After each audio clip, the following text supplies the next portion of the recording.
राज्यातील शेतकऱ्यांसाठी एक महत्त्वाची बातमी समोर येत आहे। खरं तर 2025 या वर्षाची लवकरच सांगता होणार आहे आणि नवीन वर्षाला सुरुवात होईल।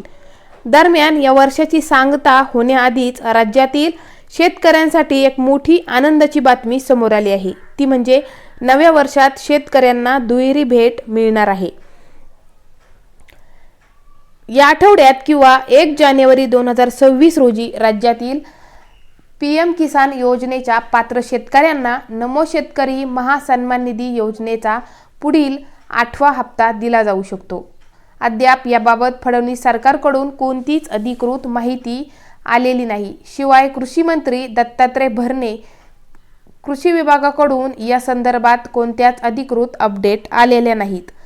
पण मीडिया रिपोर्टमध्ये या योजनेचा पुढील हप्ता लवकरच राज्यातील शेतकऱ्यांच्या खात्यात वर्ग होईल अशी माहिती दिली जात आहे। नक्कीच नमो शेतकरी योजनेचे 2000 रुपये नवीन वर्षाच्या सुरुवातीला शेतकऱ्यांच्या खात्यात जमा झाले तर याचा त्यांना मोठा फायदा होणार आहे। दुसरीकडे पीएम किसान सन्मान निधी योजनेचा पुढील 22वा हप्ता वितरणासंदर्भात देखील महत्त्वाची अपडेट समोर आली आहे। पीएम किसानचा पुढील 22वा हप्ता फेब्रुवारी महिन्यात देशभरातील पात्र शेतकऱ्यांच्या खात्यात वर्ग होणार आहे।